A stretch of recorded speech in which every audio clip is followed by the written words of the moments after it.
Before anything, I just want to give a huge shout out and thank you to Undiscovered and to Balay Creative for having us here, me and Parangal.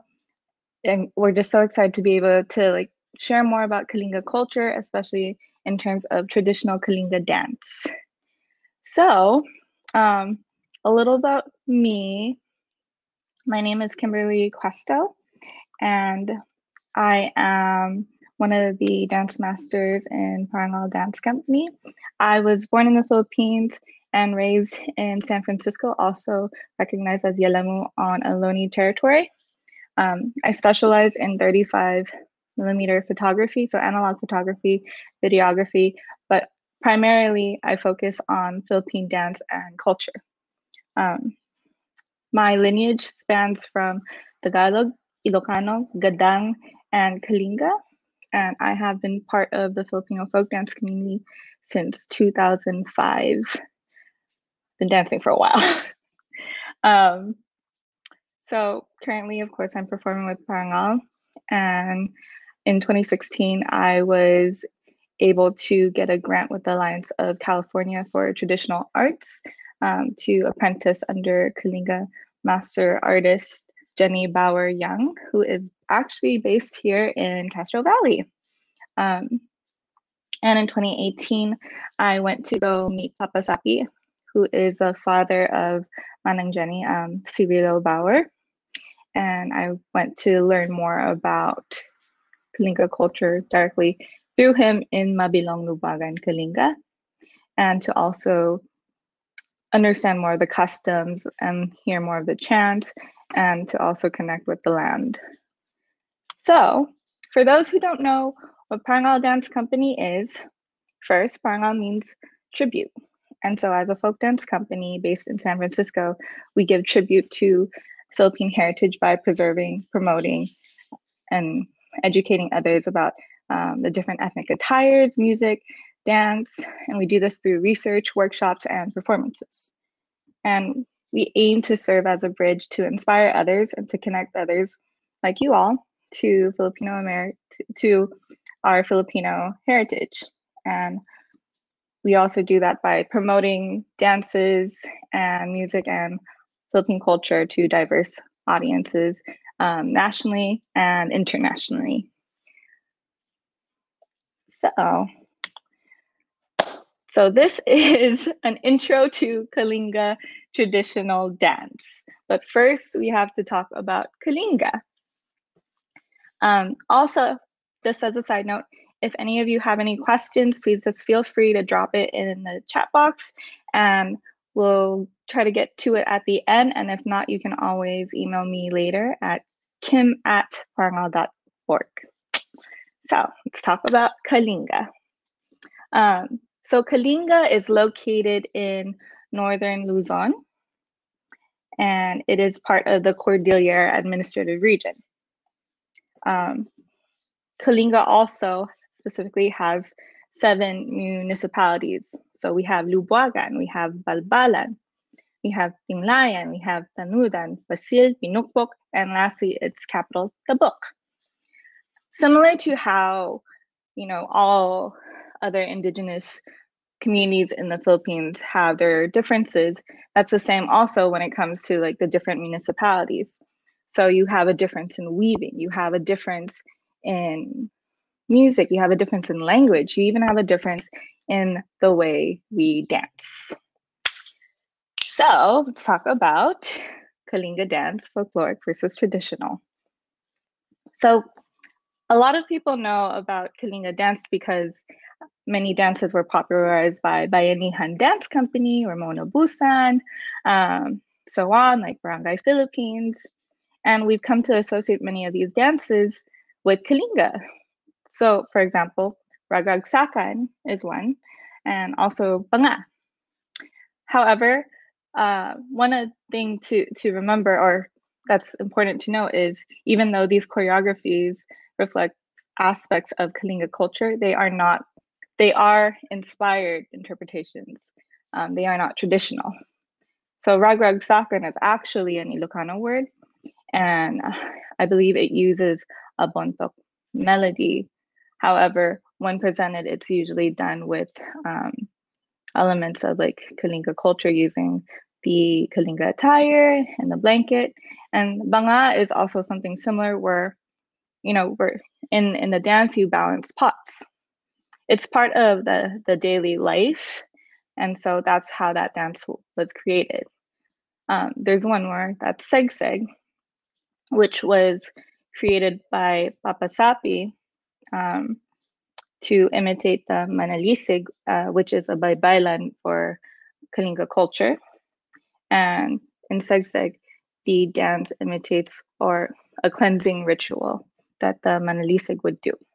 So that's when we're talking about folkloric, where in this sense, it has its choreographers or it has its creators, if you will.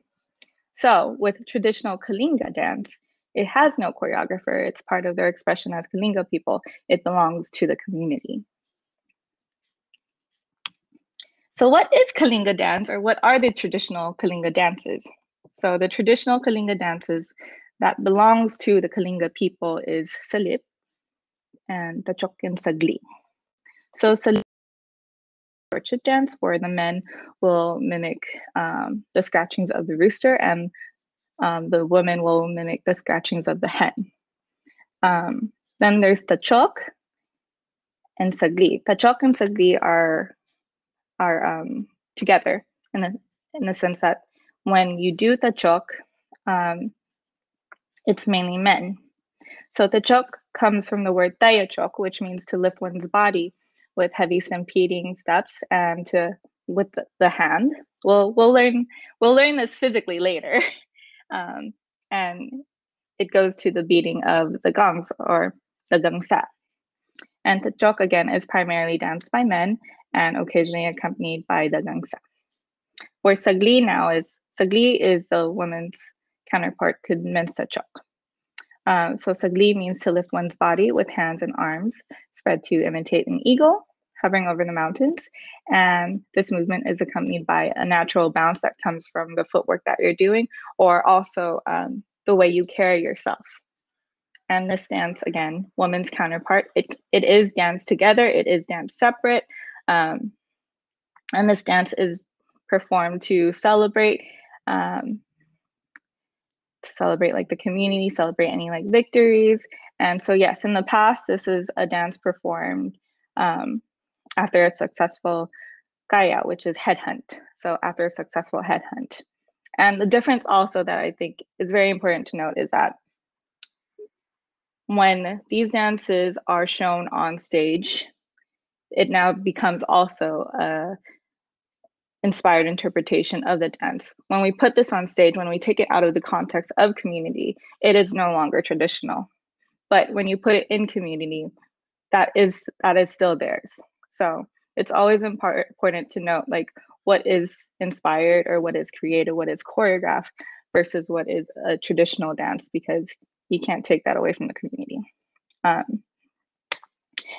So now I hope everyone's a little ready to move. We're going to do a few basic movements so that you guys can associate the traditional dances with the movements. So for that, we're going to focus mainly on sagli, on the woman's movements and basics. Just bear with me as I back up. Okay. It's my little dining room. All right, I'm gonna put my glasses. I hope you guys are ready to move. So let's stretch a little because you want to warm up your body. So if everyone just wants to follow me, and let's start.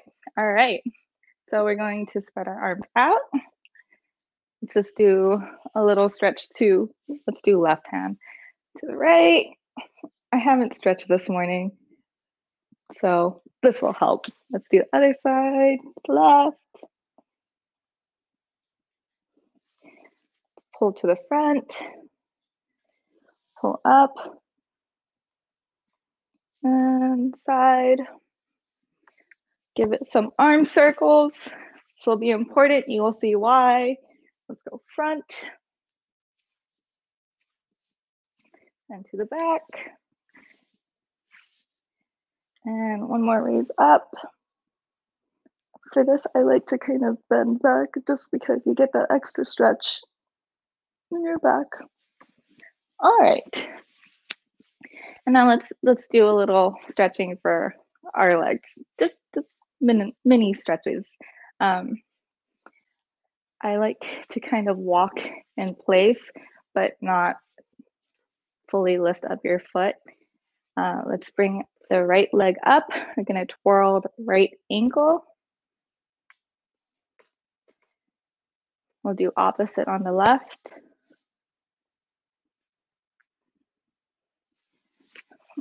And then one more time on the right. One more time on the left. And then just do a little kicks just to wake up your legs. The basics are very simple, but we just want to make sure we're taking precautions and stretching. Okay, so right now we'll do sagli. There's going to be a few variations for how we could do this, but first we'll do the feet movement. So for the feet, you want to go on a very slight releve. And so for what that means is that you're going to go on the balls of your feet. So you don't want to be super high. You want to be able to bounce and be comfortable. The walk is very important. So if you can feel that bounce, don't let your heel touch the floor. You should be in a good place. All right. So with a lot of the traditional movements, it's important for it to be very natural. So what we're going to do is we're just going to walk with our feet on the slight releve with our heels not touching the floor. So let's take an 8 count forward and then an 8 count back. Ready? 5, 6, start with our right, 7, 8, and 1, 2, 3, 4, 5, 6, 7, 8. Now back, 1, 2, 3, 4, 5, 6, 7, 8. So if you notice, I am using that slight bounce. And again, making sure that I'm not touching my heels to the floor. So we'll do that again, and then we'll start with the hand motions. Also with the arms, just like let it sway naturally. This shouldn't be forced. It should just go with the natural bounce of your feet. And then another tip also with this is you want to flex your toes. So what that means is when you pick up your right foot, you're going to flex, put it down, flex your left, flex your right, flex your left, right, left, right, left, right, left. Cool. All right, let's do that 8 more counts, 8 forward, 8 backwards. Then we'll move on to the arms. Yay. All right, ready, 5, start with right, 6, 7, 8, and 1, 2, 3, 4, 5, 6, 7, 8, backwards, 1, 2, 3, 4, 5, 6, 7, 8. Beautiful. All right, so now we will start with one of the arm variations. So other than your basic sway, that comes from the natural walk, we're going to do our right arm. So we want to make sure that with this arm, it is not stopping. We're not stopping anyone. We're not doing a straight line either. It's in the middle, relaxed. And then similar with the sway of your arms when you're just walking, this too should have a little bounce.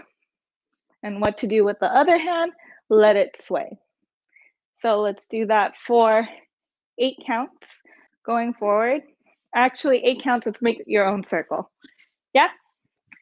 Cool. Ready? 5, 6, 7, 8, own circle. And 1, 2, 3, 4, 5, 6, 7, 8.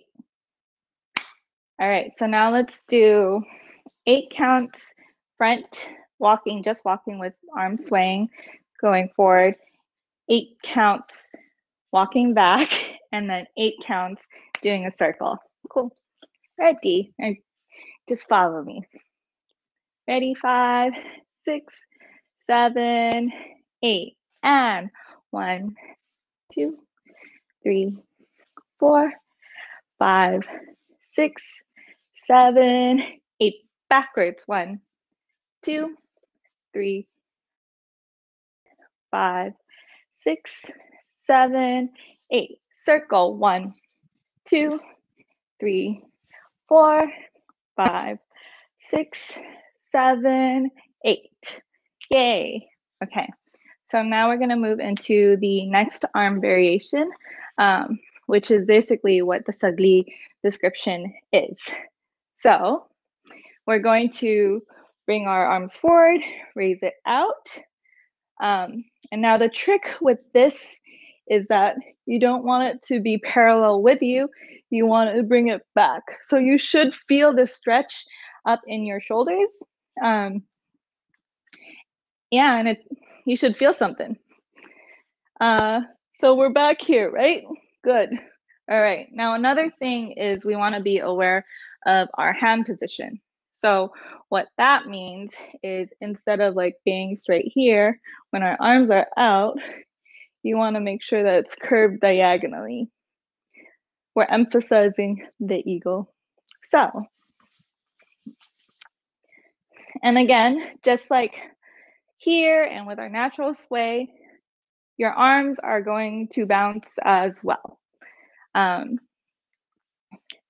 So from here, we're going to go and 1, 2, 3, 4, 5, 6, 7, 8. Good. And I will just add a little thing is that from here, you're 8, 7, 8. We're going to close 1, 2, 3, 4. Good. All right. So now we have our basic walk, which we do 16 counts of, front and back. And then we have our circle. And then we have our eagle arms. So let's do that and put it all together. Yay. All right, ready? 5, 6, 7, 8. Front and 1, 2, 3, 4, 5, 6, 7, 8. Backwards. 1, 2, 3, 4, 5, 6, 7, 8. Circle. 1, 2, 3, 4, 5, 6, 7, 8. And arms.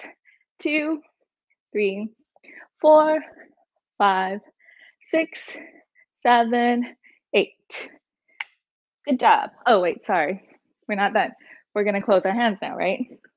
7, 8. Close. 1, 2, 3, 4.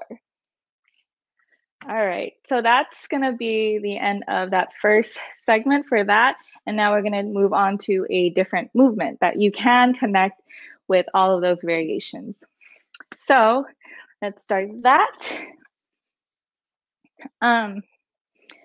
So how the last one, we're very high.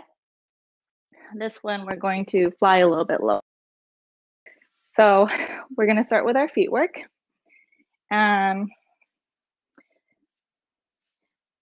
Sorry, I just had to like recollect how to do that real quick. So I'm going to go sideways. Just going to tilt this down a little bit more. So we're going sideways, just so you can kind of see where my feet are moving. And we're going to do a slight kick out and then change place. Kick, change with the left. Kick, kick back with left. Kick with right, kick back with left. Kick with right, kick back with left. Kick with right, kick back with left. So this is going to be your and 1, 2, 3, 4, 5, 6, 7, 8. Yes. So the idea is that there is like a slight hop because there is that switch. But let's do that together. And then we'll add the arms. All right, ready? 5, 6, 7, 8, and 1, 2, 3, 4, 5, 6, 7, 8, and good job. So now let's add the arms. So similar to how we were eagle here, we are now eagle down here. And so when you're doing the movement, you are accompanying the arms with the feet. There is a little hop, and then that will formulate the bounce to your arms. All right, so let's try that again. Also, sorry, I realized I didn't do that in detail, so let me backtrack. You want your arms to be diagonal, and then your palm is going to be flat to the ground, and your palm will be flat to the sky. So think of it like eagle swooping down the mountain. So diagonal, and then bent over. Torso will be more forward, and then your focus will be your left hand for this. Good? All right, so let's start with that combination. 5, 6, 7, 8, and 1, 2, 3, 4, 5, 6, 7, 8. So now we're going to do this. We'll do 8 in place, and then we are going to do 8 in a circle. So with this, you will be moving in a circle. Ready? Just going to make sure, what time is it? Okay, we're good on time. And then we'll go over everything we learned. Ready? 5, 8 in place, 8 in circle. 6, 7, 8, and 1, 2, 3, 4, 5, 6, 7, 8. Circle. 1, 2, 3, 4, 5, 6, 7, 8. Okay. So now that we have that, let us go from the beginning. So we're going to do 8 walking forward, 8 walking back, in a circle with arm out, front, and then arms in flight. And then we're going to close. And then we're going to do 8 in place, and then 8 in a circle. Yes? All right, ready? Sorry, excuse me. 5, 6, 7, 8, and 1, 2, 3, 4. Don't forget to flex. 5, 6, 7, 8. Back. 1, 2, 3, 4, 5, 6, 7, 8. Circle. 1, 2, 3, 4, 5, 6, 7, 8. Arms. 1, 2, 3, 4, 5, 6, 7, 8. Close. 1, 2, 3, 4. And to the next movement. Ready? 5, 6, 7 in place. And 1, 2, 3, 4, 5, 6, 7, 8. Circle. 1, 2, 3, 4, 5, 6, 7, 8. All right. Thank you. Sorry, I'm like a little out of breath. Thank you guys for learning with me. Just want to move on to the next slide really quickly. So all of this is something that I learned under Manang Jenny Bauer. And, you know, she does a lot for the community. And one way we can make sure that we're supporting her is by also purchasing Kalinga products. It's a way we can really support a lot of Indigenous communities. And so here in California, we're lucky that we have a cultural bearer who's part of a family who has like devoted their life to continuing, preserving, developing, and promoting Kalinga culture nationally and internationally, in the Philippines, all over the world. So she also has a Kalinga Laga circle. So Laga is what they call their weave, and they're selling face masks. And proceeds from each of the face masks goes to a scholarship program in Mabilong, Kalinga. So if you want to purchase a face mask, you can follow on Instagram Kalinga Fornia Laga, or you can go to the website kalingafornia-laga.com or contact kalingaforniaweavers@gmail.com. If you have any questions, you're more than welcome, please, to like email me at kim@parangal.org. You could also hit me up on Instagram at Kimberly Questo, or you can also contact my dance company, Parangal Dance, and one of us will be there to help you and answer. And yeah, again, like, thank you everyone for joining and taking time on your Sunday to be with us. Thank you, Undiscovered SF. Thank you, Ballet Creative. Thank you, Eric Solano from Parangal Dance Company, and Jenny Bowery Young, just for always being willing to share all this information about our different Indigenous cultures in the Philippines, and for me specifically, Kalinga. So thank you. And to close this out, I just want to say, Istay Chioy, and that's how you say thank you in Kalinga. Again, Istay Chioy, and I hope you guys have a wonderful Sunday. Thank you so much. I hope you guys enjoy the sun while you can. And then again, if you have questions, email me. Bye guys, thank you.